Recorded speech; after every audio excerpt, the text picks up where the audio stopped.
जरा सोचो, आज की दुनिया का एक आदमी अपनी बंदूक और गाड़ी लेकर 12वीं सदी में पहुंच जाए। मेरा नाम है विशाल, अनोखी फिल्म्स में आपका स्वागत है और चलिए सुनते हैं हमारी आज की कहानी। कहानी की शुरुआत होती है ऐश नाम के एक आम आदमी से जो 21वीं सदी में बढ़िया जिंदगी जी रहा था। वो एक सुपरमार्केट में कंसल्टेंट का काम करता था। एक दिन वो अपनी गर्लफ्रेंड लिंडा के साथ पहाड़ों में घूमने गया। वहाँ उन्हें एक सुनसान घर मिला जिसके अंदर जाने पर ऐश को एक बेहद पुरानी किताब दिखाई दी।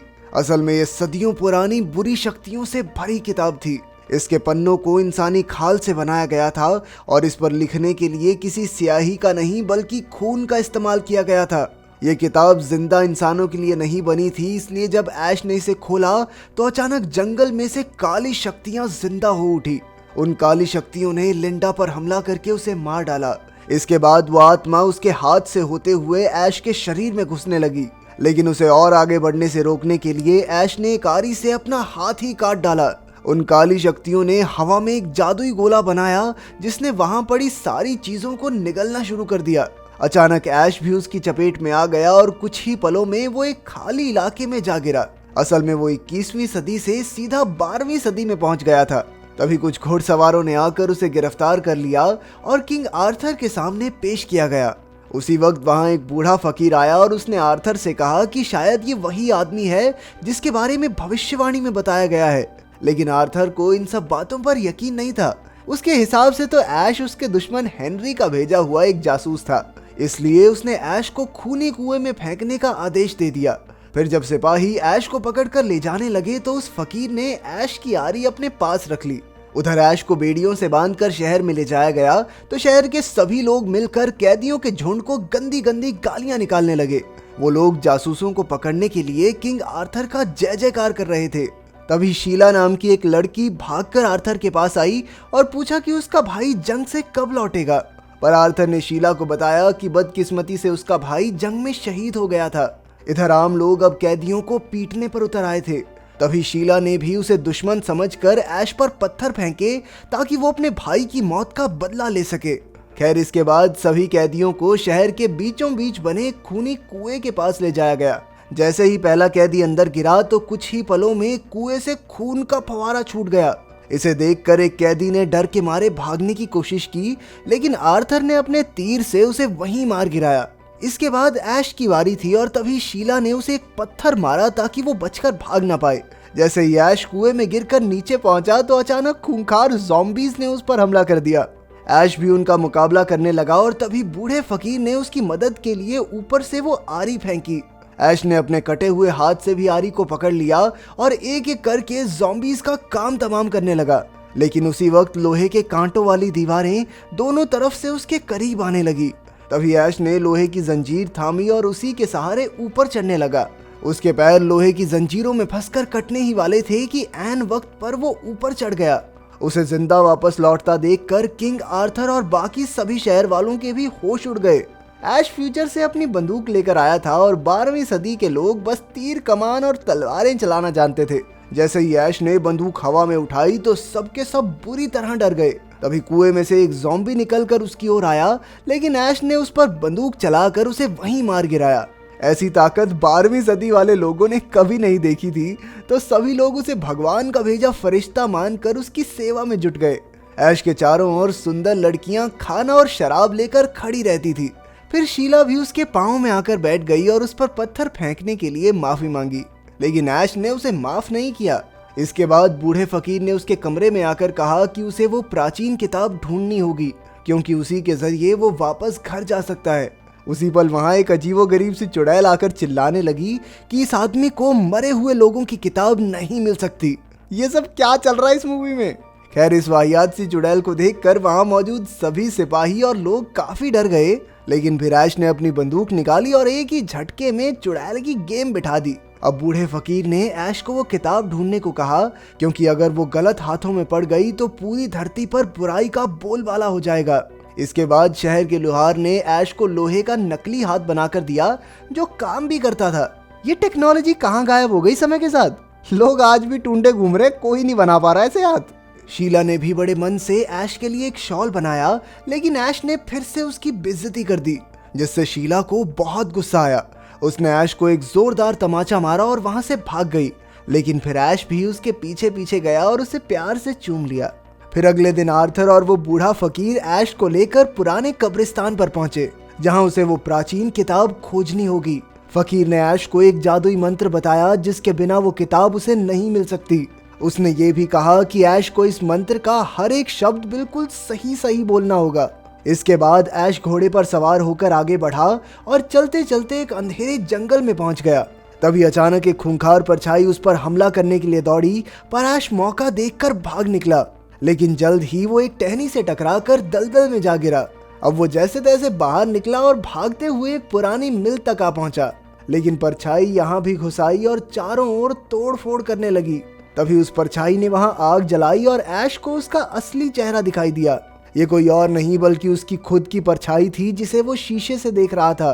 तब ऐश ने गुस्से में शीशा तोड़ डाला और उसी वक्त शीशे के हर टुकड़े से छोटे छोटे ऐश निकलकर भागने लगे। जल्द ही उन्होंने मिलकर ऐश पर हमला बोल दिया। ऐश ने उन्हें मार गिराने की कोशिश की, लेकिन वो इतने सारे छोटे सिपाहियों का सामना नहीं कर सका और आखिरकार वहीं बेहोश होकर गिर गया। जब उसकी आंख खुली तो वो जमीन से बंधा हुआ था और तभी एक छोटा फौजी उसका मुंह खोलकर उसके अंदर कूद गया। ऐश ने तुरंत रस्सियां खोलकर अपनी जान छुड़ाई और फिर उबलता पानी पीकर इस फौजी को अंदर ही मार डालने की कोशिश की, लेकिन कोई खास फायदा नहीं हुआ।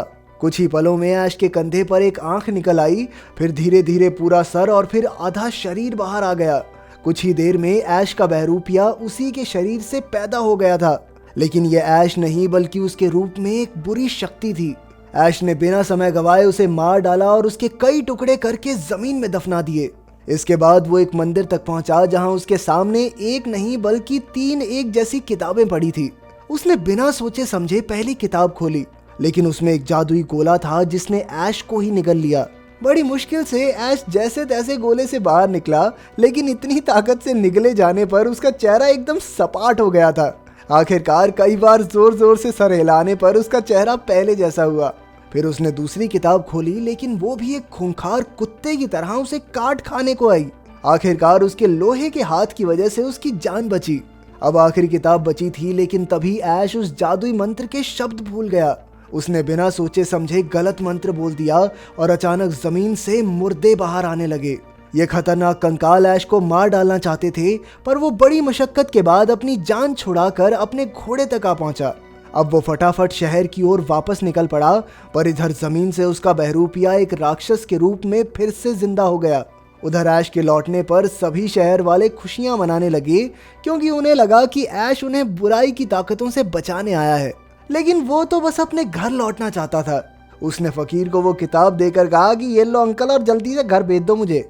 पर जब फकीर को पता चला कि ऐश ने गलत मंत्र बोला था, तो उसने कहा कि अब वो घर नहीं लौट सकता, क्योंकि उसकी इस गलती की वजह से पूरी मानव जाति का सर्वनाश होने वाला है। तब ऐश को एहसास हुआ कि यहाँ के लोगों की मौत का पछतावा हमेशा उसे परेशान करेगा। जल्द ही एक वहशी राक्षस उनके बीच पहुंचा और शीला को जबरदस्ती उठाकर ले गया। ऐश ने अपनी तलवार उठाकर शीला को बचाने की कोशिश की, लेकिन वो नाकामयाब रहा। उधर कब्रिस्तान में ऐश के बहरूपिये ने सभी गड़े मुर्दे उखाड़कर अपनी फौज खड़ी कर ली थी, ताकि वो प्राचीन किताब हासिल कर सके। जब शीला को उस बहरूपिये के पास ले जाया गया, तो उसने अपनी ताकत से शीला को भी अपने जैसा बना लिया। जल्द ही आर्थर को खबर मिली कि मुर्दों की फौज उन पर हमला करने वाली है।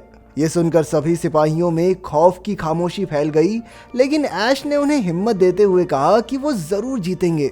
इसके बाद उसने आर्थर को अपने दुश्मन हेनरी से हाथ मिलाने को कहा, ताकि उन दोनों की फौज मिलकर उन मुर्दों का सामना कर सके। आखिरकार आर्थर इसके लिए राजी हो ही गया। उधर ऐश के बहरूपिये की फौज हमले के लिए निकल पड़ी, जिसमें शीला भी एक मुर्दे की तरह ही शामिल हो गई थी। दूसरी ओर ऐश ने अपनी गाड़ी मंगवाई, जो 21वीं सदी से उसके साथ ही आ गई थी। उसकी डिक्की में उन्हें काफी सारा काम का सामान मिला। अब रात को ऐश फकीर के साथ मिलकर बारूद और हथियार बनाता और दिन के समय वो सिपाहियों को मार्शल आर्ट सिखाने लगा। अब तो बस वो इस मुर्दों की फौज को हराकर जल्द से जल्द घर वापस लौटना चाहता था। जल्द ही मुर्दों की फौज आर्थर के महल तक आ पहुंची, पर अचानक उन पर आग वाले तीरों का हमला हो गया। इसके बाद ऐश की फौज ने उन पर गोलीबारी शुरू की, लेकिन अब भी वो जीत से काफी दूर थे। जल्द ही कई कंकाल दरवाजा तोड़कर महल के अंदर आ घुसे, पर ऐश ने अपनी हाईटेक गाड़ी निकाली और कई सारे मुर्दों को वापस से मौत की नींद सुला दिया। लेकिन फिर अचानक उसके सामने शीला आ गई और वो वहीं रुक गया।